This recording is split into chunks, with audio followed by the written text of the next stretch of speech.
AITA if I say no to allowing my husband's daughter to come live with us full-time. I have been married to my husband for 6 years.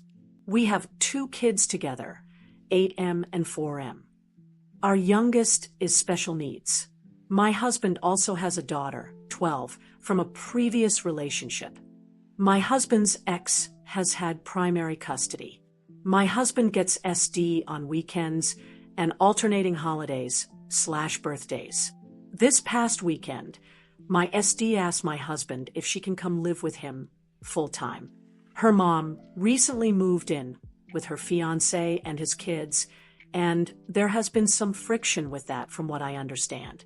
Nothing nefarious, just new house, new rules, having to share a bedroom, etc. My husband didn't give her an answer either way. He said he would look into it. When he and I were discussing it, I had the following objections. SD and our kids do not get along. It is something we have worked on for years in and out of therapy, and it just ain't happening. SD resents mine for existing and is cruel towards my youngest for their disabilities. There have been issues with her bullying. My oldest is very protective of his little brother and hates SD for being mean to his brother. He has started physical altercations with her over it. The truth is that most of the time we have SD, I make arrangements to take the boys to visit their grandparents, or husband takes her out of the house for daddy-daughter time to avoid conflict. I cannot imagine how living together full-time would be for them. We really don't have room. We have a 4BR home. Both my husband and I WFH, so we can be a caretaker for my youngest. Due to the nature of his disabilities, it is really not feasible for him and my oldest to share a room. It wouldn't be safe or fair for my oldest.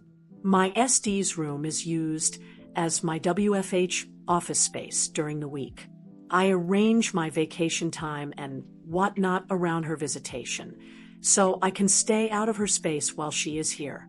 I have to take very sensitive phone calls, and I need a closed door when I work, so common areas are out, and my husband uses our bedroom as his home office, so that's out too. We don't currently have room in the budget to make an addition to the house or remodel non-livable spaces at the moment. My husband hears my objections and understands them, but he wants to go for it and figures that everything will eventually work out. He doesn't want his daughter to think he is abandoning her. And I feel for the girl. It would be awful for your dad to say no when you ask if you can live with him. But I have my own kids to think about too, and I just do not believe that her living here is in their best interest at all, considering their history and our current living arrangements. Does saying no to this put me in evil stepmom territory? Edit. For the people who want to make me into an horrible homewrecker to go along with being an evil stepmom, sorry to disappoint, but we did not have an affair. My husband and my stepdaughter's mom were never married. They were never in a relationship. They were friends with benefits. They bartended together, would shoot the bull, and would sometimes get drunk and fuck. My husband claims he needed beer goggles cause she really isn't his type. When my SD's mom found out she was pregnant, she told my husband she was keeping it and asked if he wanted to be in the baby's life. They never lived together, except for a few weeks during the newborn stage to help out. Yes, I had my first before I married my husband.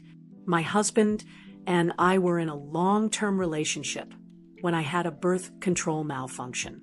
My husband and I discussed what we wanted to do, and we both decided we wanted to raise the child. A few days later, my husband proposed. I wanted to take time to recover from birth and wait until our kiddo was old enough to pawn him off on the grandparents for the week, so husband and I could enjoy our wedding. We didn't get married until my oldest was 2. Edit 2. Regarding my youngest son's disabilities, SD's bullying, and my oldest starting fights, since there is a lot of projection and speculation. My youngest son has both physical and mental disabilities. He uses multiple kinds of medical and therapy equipment. My SD has shoved him out of his wheelchair. She has pinched him hard enough to leave bruises. She has hit his face when he was having trouble verbalizing. AITAH if this is normal sibling behavior.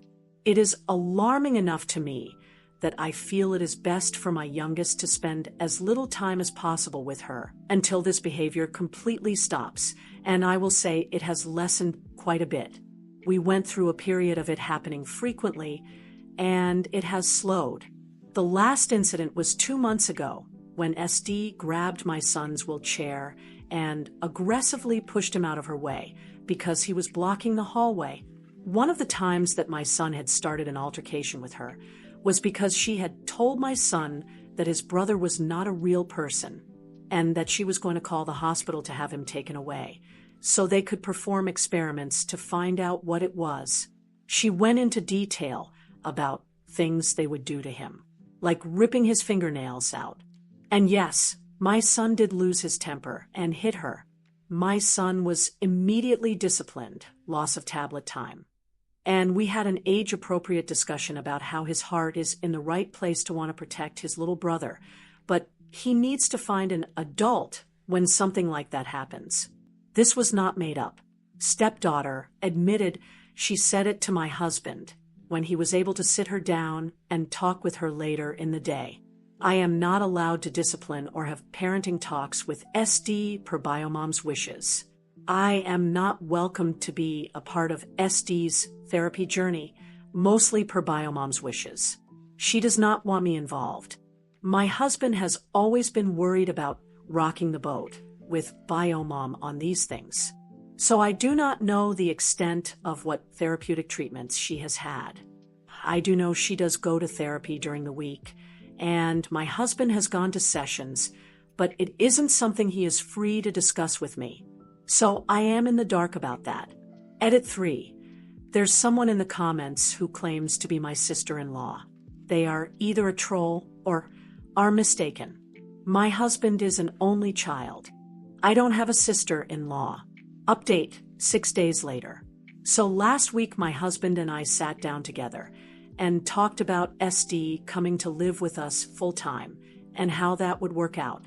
It was a difficult discussion because, as some Redditors had suggested, I really pushed hard for him to really think things through and figure out the obstacles. Where would he and I work? Common areas are out due to the nature of our jobs. I can't due to employer restrictions. He does some NSFW things in his we don't want the kids to see. How were we going to handle the animosity and bullying between the kids? What consequences would be in place? We talked about what expectations would be for SD living here, full-time versus just weekends. About how she probably has unrealistic expectations about what the nitty-gritty life here is like. We talked through very possibility we could come up with, including out there possibilities like selling out home or separating our household and living apart for a while. We ran numbers to see how it may affect our finances.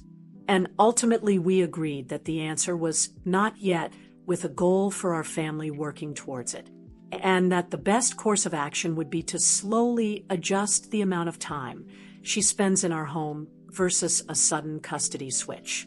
So Friday night, my husband took SD out to talk to her about everything. He explained to her that she wouldn't have her own room at our place for a couple years, but that is something that is on the top of the list for home improvements once our youngest's handicap accessibility renovations are paid off. He talked to her about what expectations of living with us would be like, that she would have chores and responsibilities. And most importantly, they talked about the bullying and laid down the provision that we needed to see her relationship and attitude towards her brothers improve before she can live here full-time. SD obviously wasn't thrilled about any of this, but she said okay, and that she would do better with her brothers. So Saturday, I made arrangements for my parents to watch our sons, and we invited SD's mom over, so we could all sit down and figure out how SD can start to spend more time here. And that is when it fell apart. Mom is not okay with a change in custody at all. Absolutely not, was her answer. She took SD home early Saturday. My husband tried to reach out to SD on Sun to see how she was and ask if she wanted to do their guitar lesson over Skype or something since her mom took her home early, but she never responded. He called SD's mom and she informed him that SD had lost her phone privileges. So we don't really know what is going on with all that. Edit.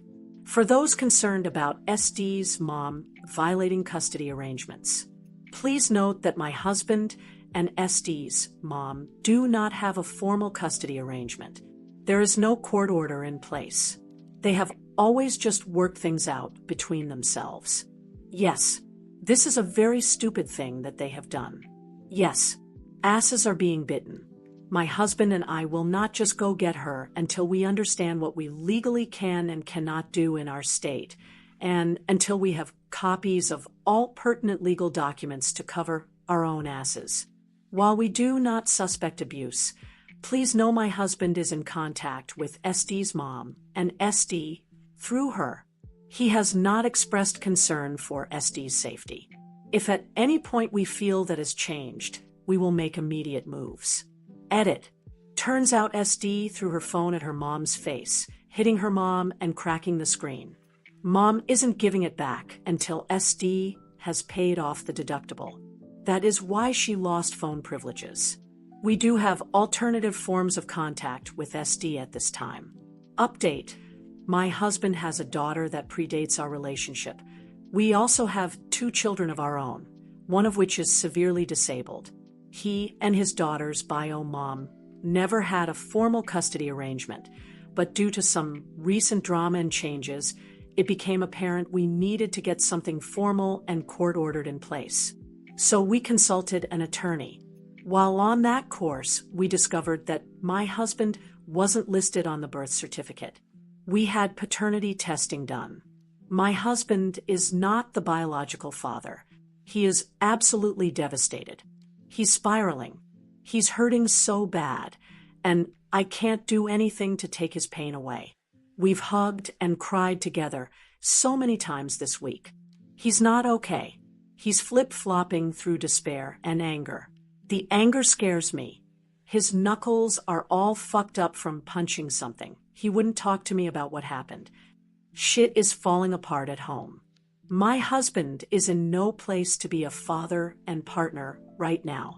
I sent our oldest to my sisters, but my youngest is having a really bad week with his medical issues. I think he picks up on the stress/mood of the house. We had to go to the ER last night due to the increased seizure activity.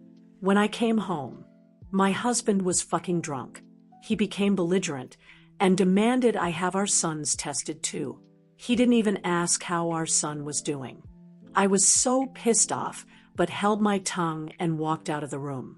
I left a few Gatorades and some aspirin next to him after he passed out. I'm trying to get him in to see a therapist. No dice so far. We haven't told SD or bio mom yet. We've already skipped one of our regularly scheduled visitations with SD, and another is coming up soon.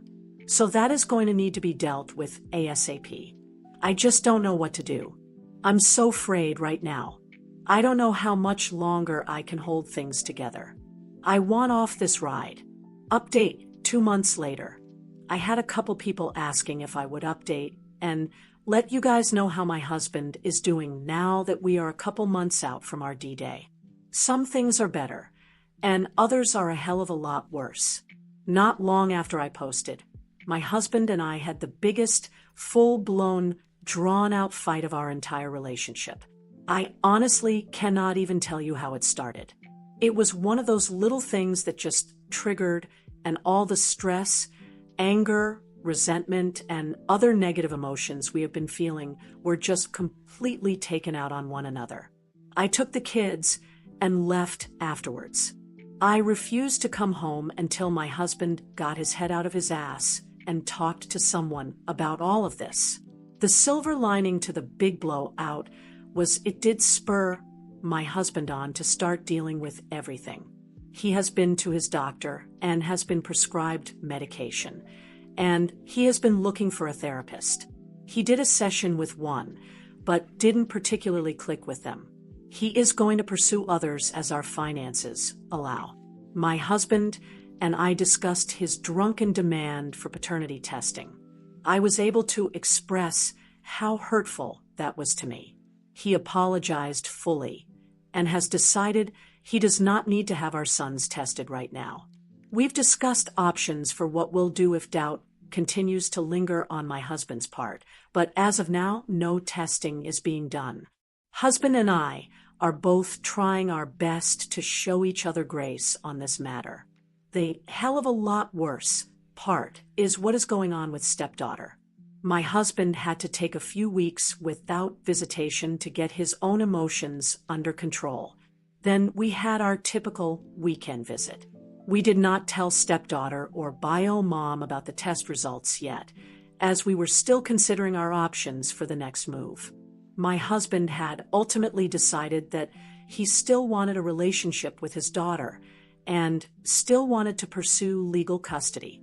The attorney we had consulted suggested that with our state's laws and the established parental relationship, we should have a claim and could likely get court-ordered partial custody, but it would be a more complicated legal case.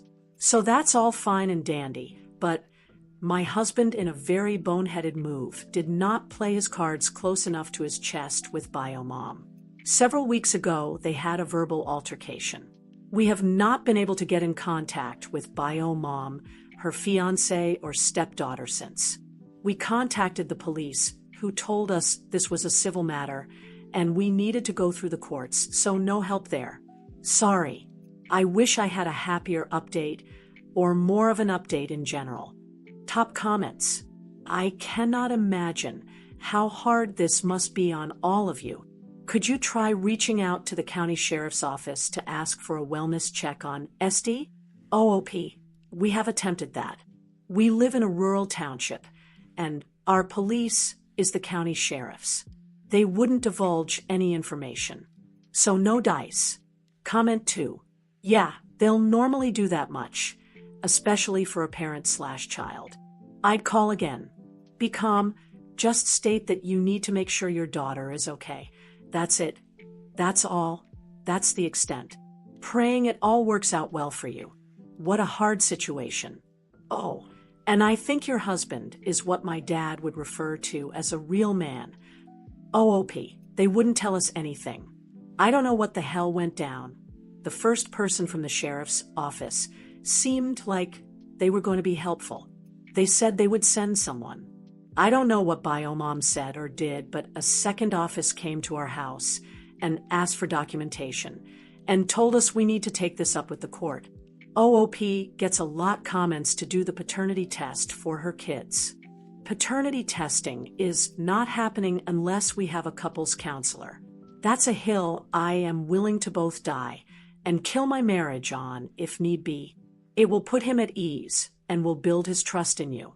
After the decade we have been together, where we have had zero issues of infidelity or untrustworthy behaviors between us, he should not have to be building trust in me. At this point in our relationship, the trust should be there. For me, the level of distrust that he has shown in accusing me of cheating, which is what a demand for paternity testing is, means that our marriage is in deep shit. There simply is no meaningful romantic relationship without trust for me. Giving him peace of mind with a paternity test does not address the underlying trust issues. So he may get peace of mind in that regards, but doing so will cause me to doubt the entire foundation of our marriage. To be put simply, a paternity test without couples counseling will lead to our divorce. He'll get 3 envelopes, 2 with positive paternity results, 1 with my petition for divorce. Yes, I feel that strongly about it. As it is, my husband says he does not feel the need to test our kids, that it was a drunken outburst. He says he is in a better place now and hasn't brought it up again in discussion. And he does know my stance. If he still feels the need to have our kids tested, fine. We'll make it happen, but only if he also agrees to couples counseling first.